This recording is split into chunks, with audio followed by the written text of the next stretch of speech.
Most folks believe that to live a good, comfortable, secure life, you need a great deal of money, and that the more money you have, the better and more comfortable your life will be.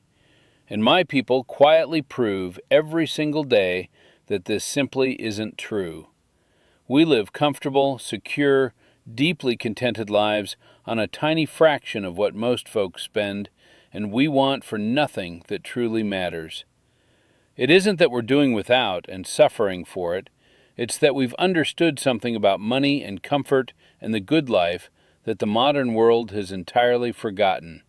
And today I'm going to share that whole understanding with you, how a family lives well and comfortably on almost no money, so that you might lighten your own load and find that same freedom.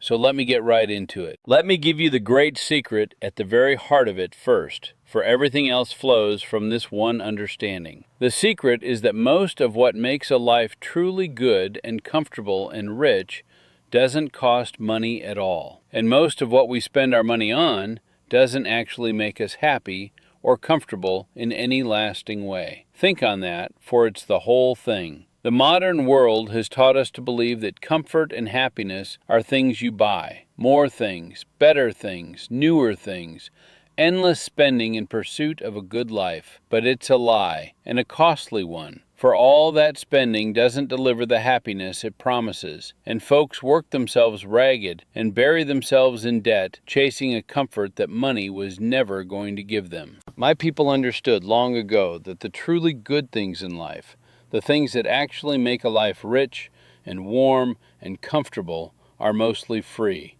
and that once your real basic needs are met, more money adds very little. Get that straight, and the whole thing changes.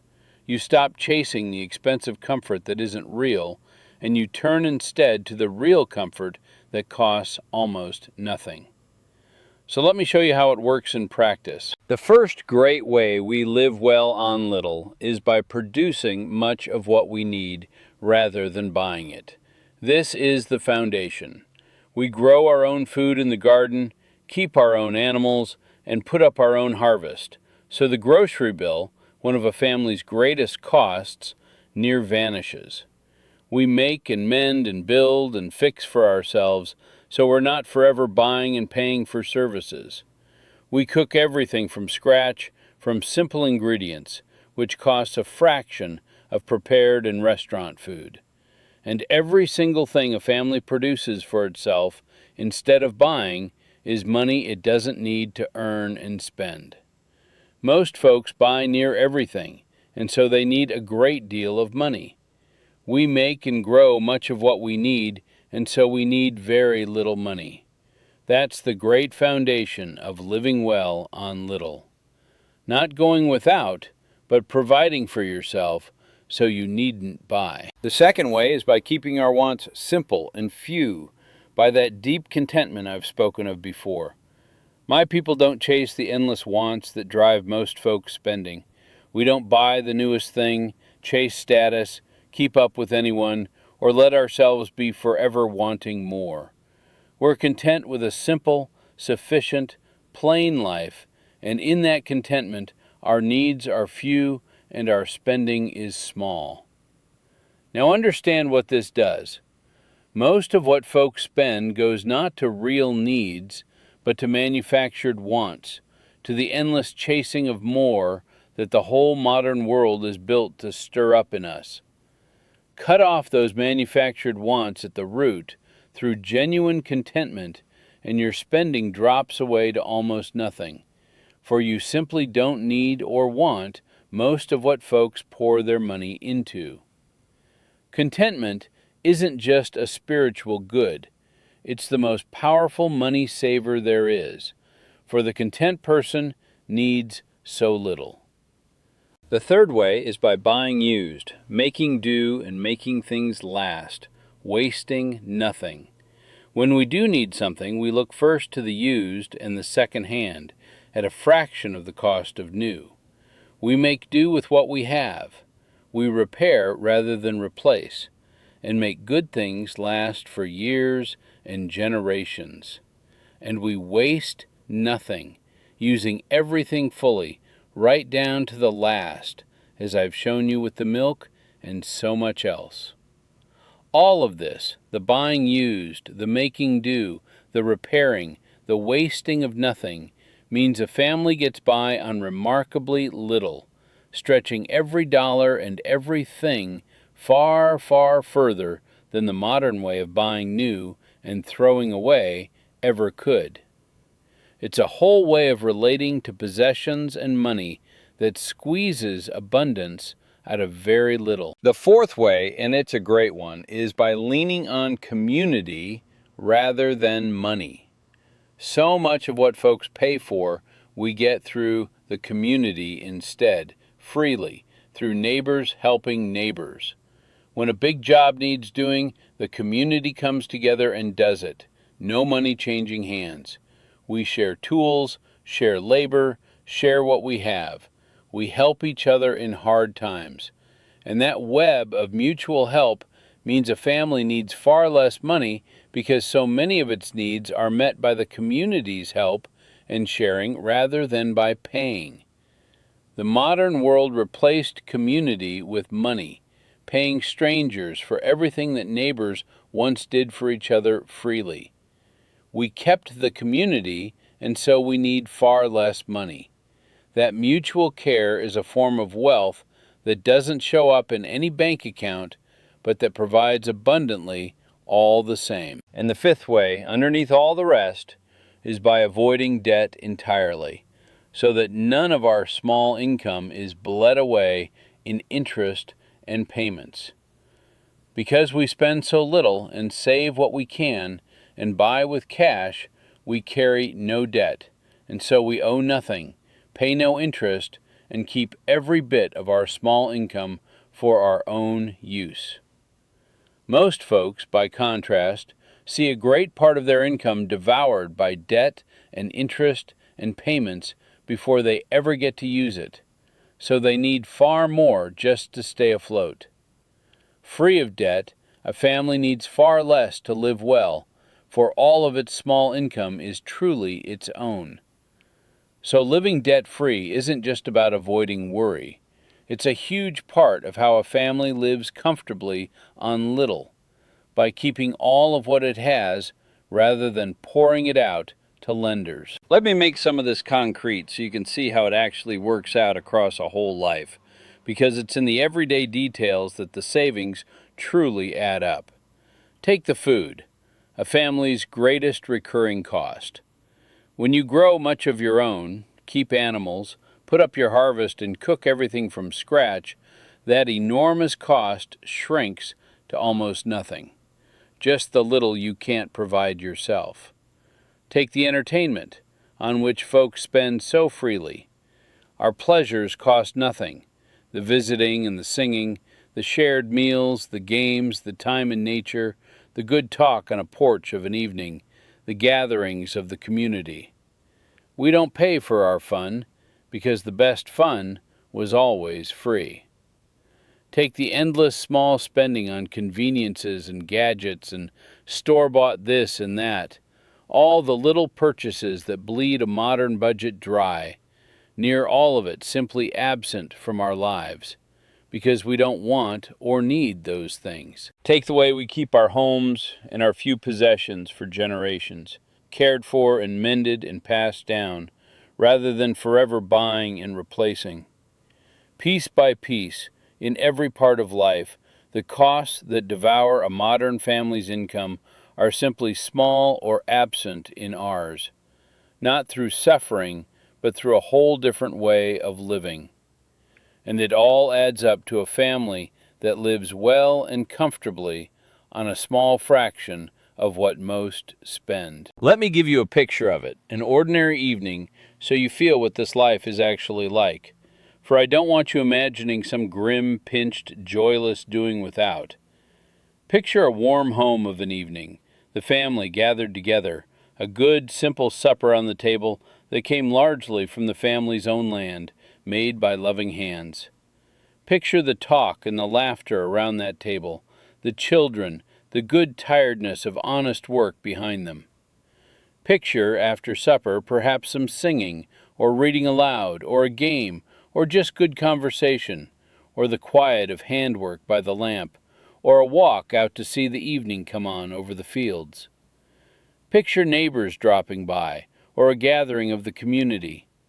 Picture the deep peace of a family free of debt, free of the frantic chasing, content in their sufficient life, rich in each other. That's the life I'm describing. Not a grim doing without, but a warm, full, deeply contented life, rich in all the things that matter, that simply happens to cost very little.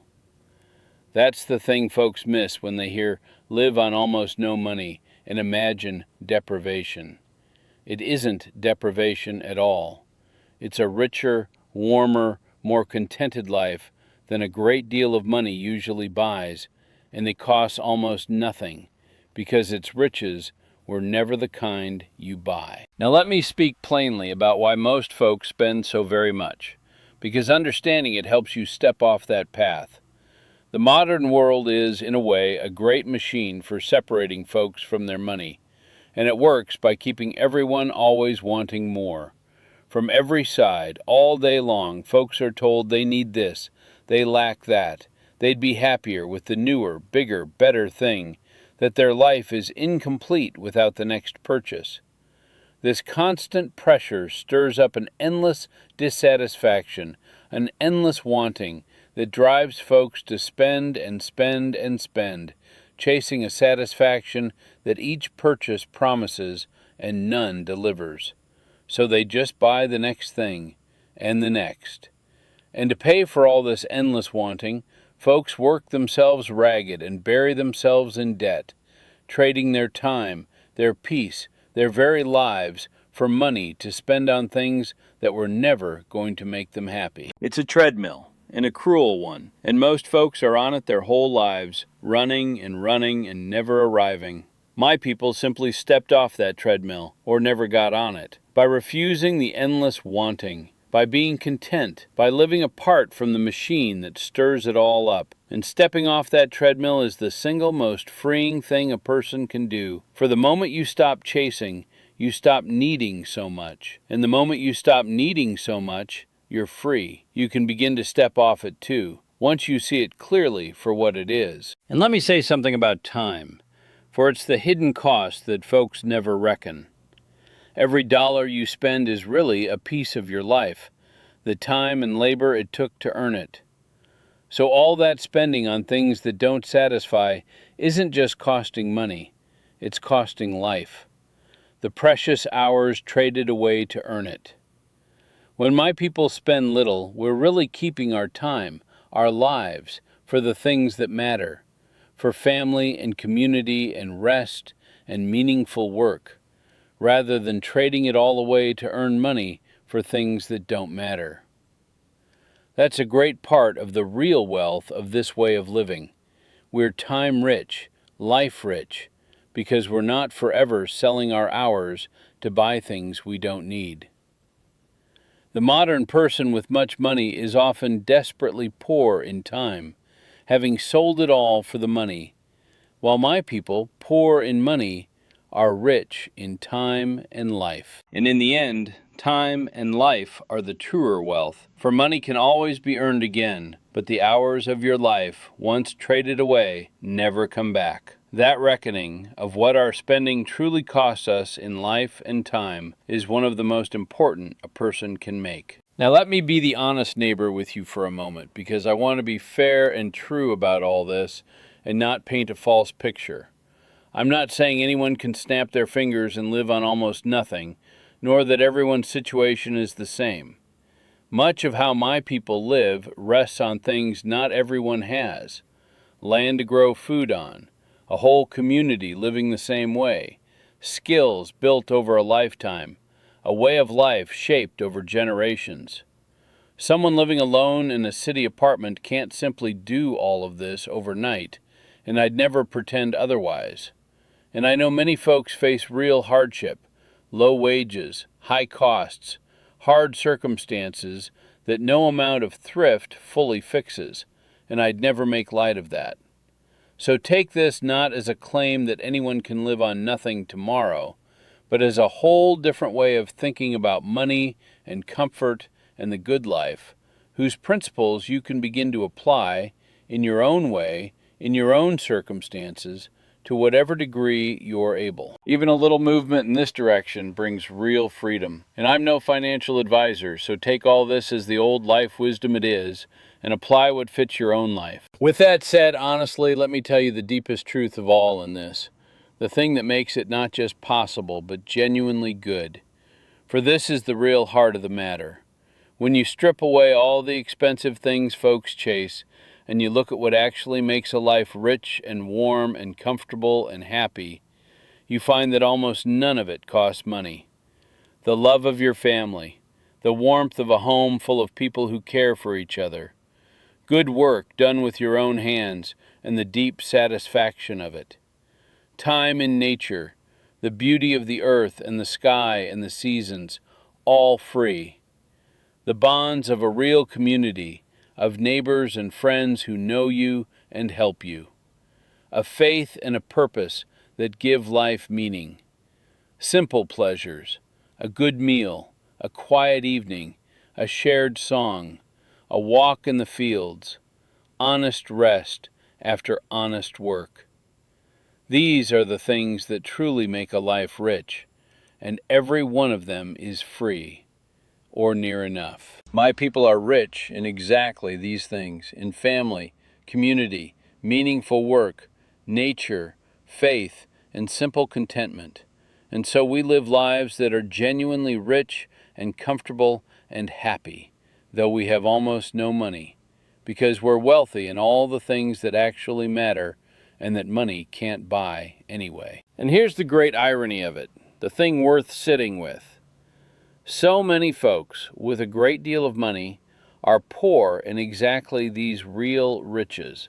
Poor in time, poor in community, poor in peace, poor in contentment, working themselves ragged and drowning in debt and stress in pursuit of a comfort that all their money never delivers, while missing the free things that would actually make them happy. They've traded the real riches for the false ones. And my people, with almost no money, are wealthy in all the things that truly matter. Who, then, is really living the richer, more comfortable life? That's the question at the very heart of this, and it's worth every one of us asking it honestly of our own lives. So let me tell you what this really means for you, whoever you are, and whatever your circumstances, for there's something here for everyone. It doesn't mean you must sell everything and go live on a farm, though some might wish to. It means you can begin to shift where you look for comfort and richness, away from the expensive things that don't deliver and toward the free things that do. You can begin to produce a little more and buy a little less. You can begin to want less and be content with more. You can begin to build community, to lean on neighbors and be a neighbor. You can begin to step off the treadmill of endless spending and debt, even a little, and find that as your spending drops, your freedom grows. And as you turn toward the free riches of family and nature and community and simple pleasures, your life grows richer and more comfortable, not less, even as it costs you less. That's the great secret laid bare. A comfortable, rich, contented life was never about the money. It was about the free things all along, and those are within reach of very near anyone willing to turn toward them. Because here is the plain truth my people prove every day. You do not need a great deal of money to live a good, comfortable, deeply contented, and genuinely rich life. You need your real needs met, which is far less than folks think, and far more achievable through producing and thrift and community than folks realize. And beyond that, you need the free riches, family and community and meaningful work and nature and faith and contentment, which money cannot buy anyway. Get those two things, your simple, real needs met, and your life full of the free riches, and you have everything that actually matters. And you have it whether you're rich in money or not. That's how a family lives comfortably on almost no money, not by suffering and going without, but by understanding, better than the wealthy world does, what a good life is actually made of. And let me tie this whole thing to everything else I've shared with you. For you may have noticed that this last piece of wisdom is really the sum of all the others. Every old skill we've talked about, the growing and the keeping of food, the cellar and the pantry, the making and mending, the cleaning and the remedies, the wasting of nothing, the avoiding of debt, all of it flows together into this one thing, the ability to live a good, full, comfortable, secure life on very little money. Each old skill is a thread, and woven together they make the whole cloth of a self-reliant, contented, free life. The family that can grow and keep its own food, make and mend its own goods, care for its own needs, waste nothing, avoid debt, and lean on its community, is a family that simply doesn't need much money, and so is free in a way that money could never make it. That's why I've shared all these old ways with you, not as scattered curiosities, but as the pieces of a whole way of living, a way that leads to freedom and contentment and a genuinely rich life, largely outside the reach of money and its endless demands. Take up these old skills, one by one, and you're not just learning quaint tricks. You're building, piece by piece, your own freedom, your own self-reliance, your own richer and less costly life. That's the whole of what these old ways offer, gathered into one, and it's the most valuable thing I know how to give you. So here's what I'd leave you with. Look honestly at your own life and ask where you're chasing expensive comforts that don't truly satisfy, and where you might be neglecting the free riches that would. Ask where you could produce a little more and buy a little less. Want a little less and be content with more. Lean on community a little more and money a little less. You needn't change everything at once, nor could you, but you can begin to turn in your own way and your own circumstances toward that older, wiser, freer understanding of the good life. And as you do, you may find, as my people have always known, that the richest and most comfortable life was never the one that cost the most, but the one built on the good, free things that money could never buy. If this is the kind of deep, freeing old wisdom you've been hungry for, the kind that lightens your burdens and turns you back toward what truly matters and toward the good sense of those who came before, then stay here with me. There's so much more where this came from, and I aim to bring it back to you, one piece at a time.